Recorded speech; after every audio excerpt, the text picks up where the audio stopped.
Hello, everyone, and welcome to episode 2 of my podcast. Thank you for joining me today. And I'll start by addressing what I'm sure has been on most of your minds for the past week, the wallet stolen money situation. And I'll confess, the day after I recorded and posted the first podcast, this Saturday, I did get sick, very, very sick. So I'll be honest and say my energy level and enthusiasm for all pursuits, academic, personal, and justice related, was hampered pretty severely. That being said, however, I received no email from the front desk staff regarding the security footage. Honestly, at this point, I talked to them twice. I hassled them. I think, I wouldn't be surprised if it was one of the staff of the building who actually took the money from my wallet. I would not be surprised at this point, and that's why they don't want to get the footage for me. But, I tried. At this point, I don't have any energy left to pursue that. I knew when I lost the wallet that I was never going to get the money back, Maybe it was naive, hoping I could get some justice or revenge or whatever, but, I tried. That's all I can say, and they dropped the ball, and guys, just know there are predators out there, there are wolves out there who will take advantage of your misfortune if it benefits them. Not everyone out there cares about doing the right thing, especially if they can benefit by doing the wrong thing. So just keep that in mind when you're out there dealing with people and living your lives. Now, I also want to talk about moving on. I want to talk about some things I've been thinking about this week. The first is the purpose of nuclear weapons in the modern world. Obviously, the first two and only two times they were used was to end World War II, and most historians agree that it was the right move to use them, and more casualties would have resulted if they hadn't been used. And a little known fact, actually, but more people in Japan were killed by the Allied firebombings, plural rather, of Tokyo than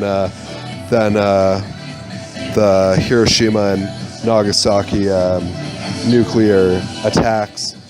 So, just a little something to keep in perspective. But I was thinking about the purpose of nuclear weapons in the modern world, and it was brought on by kind of hearing a viewpoint of someone talking about not necessarily being opposed to enacting a nuclear first strike on a extremist, hostile Muslim nation. And the rationale behind this is that, you look at mutually assured destruction, where two parties both have nukes and they're at odds, but they're both deterred from using these weapons because they would both be destroyed. But in this case, where you have an extremist Muslim nation with nukes, well, being destroyed isn't necessarily a bad thing for them. They view it as martyrdom. They view it as maybe they get heavenly rewards, by if they are destroyed in the, line of service, or for what they would consider a righteous purpose. So that would be one potential justification of using nuclear weapons against a nation. But I brought this up with a friend of mine, and he said, let me actually just bring up the conversation and see what he said, because he made some good points about this.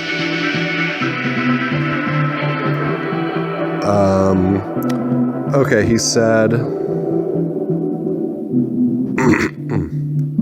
basically said, all options should be exhausted first. I agree with that. And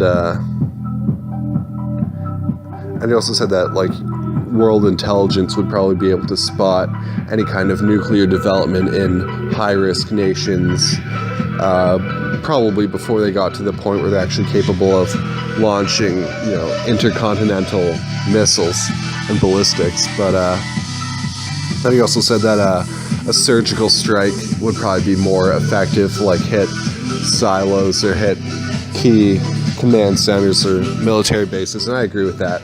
It made me think, like, okay, well, if you're just going to do this, then what even is the purpose of having nuclear weapons in the modern world? I mean, like, if you have mutually assured destruction for, nations that don't want to be destroyed, then what's even the point of having weapons? Like, I guess as a last case scenario, like, well, if you attack me in any capacity, then it's an option. So I guess that could be it, but I don't know. I just feel like if you know you're going to be destroyed either way, like if you use them at all, then I don't know.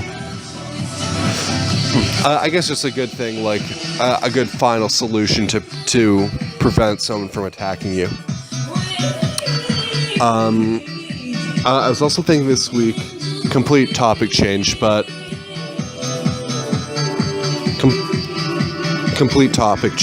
I was thinking about people who have autism, and they're, a lot of people with autism have difficulty maintaining eye contact, even making eye contact in the first place. And I was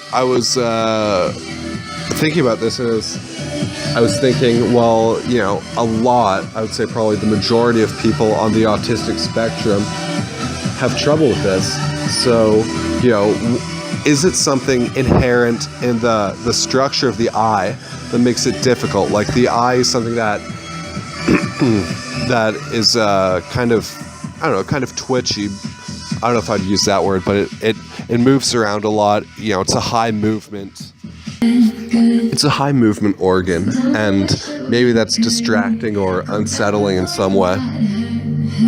Also, it's very, like,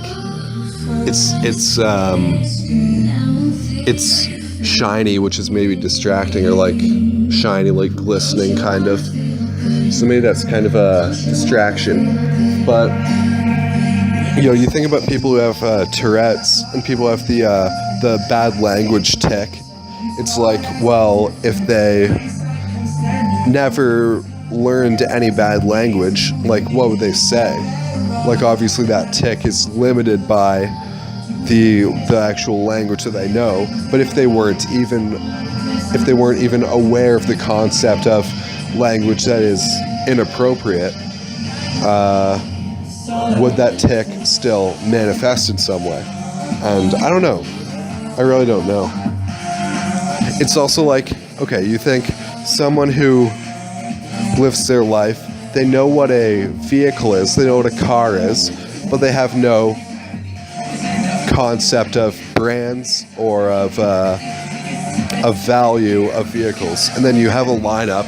You have good cars, you have bad cars, you have Lamborghinis, you have Ferraris, and then you have, beat up cars, rally cars, whatever, like low value, low quality cars. And you have cars of all different shapes and sizes.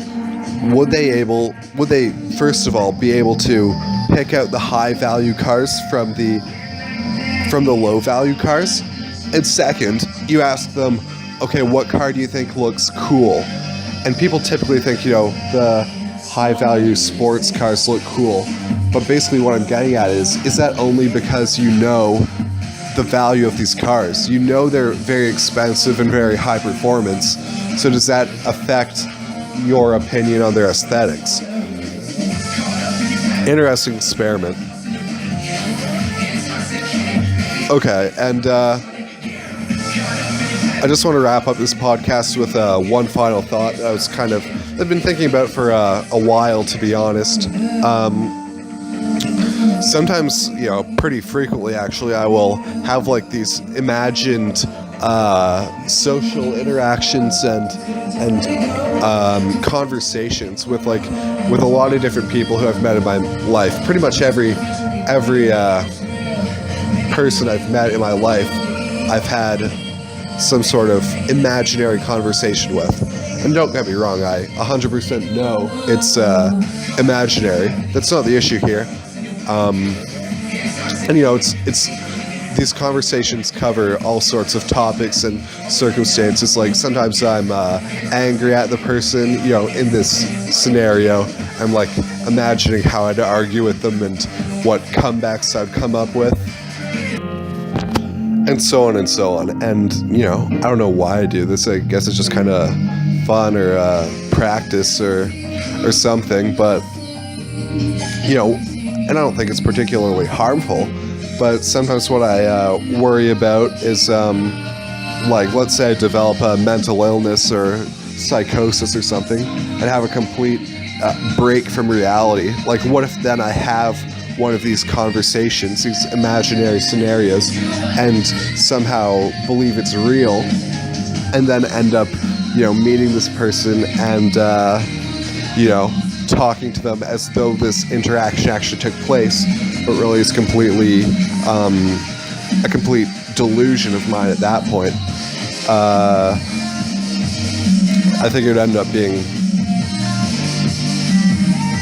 at best, very confusing for them and embarrassing for me, but at worst, who knows? But I think at that point, if I can't even distinguish, if I can't even differentiate between my own thoughts and reality, then that would have much bigger problems. And I'll just say it right now, I haven't seen any symptoms of a mental illness in my own life, in my own behavior or thought patterns or anything like that. So it's not something I'm actually worried about. It's just something I think about sometimes. I also sometimes think what if I'm mentally challenged and I think I've been living independently, but I've actually been I've actually been secretly watched over by caretakers. But but then I look at my life and I look at what I've accomplished, and it must be for that to be the case, where I'm actually mentally challenged, there must be some massive Truman Show-esque conspiracy setup to fulfill that objective. Or I'm just so incompetent that I can't see clearly obvious signs. But yeah, no, I know I'm but that's that's just another thing I think about on occasion. It's not something that I'm obsessed with or paranoid with. But anyway, guys, that's all I have for you this week. Thank you so much for tuning in. I really appreciate it. Leave any feedback that you have if you want, and I'll see you again next week. Thanks.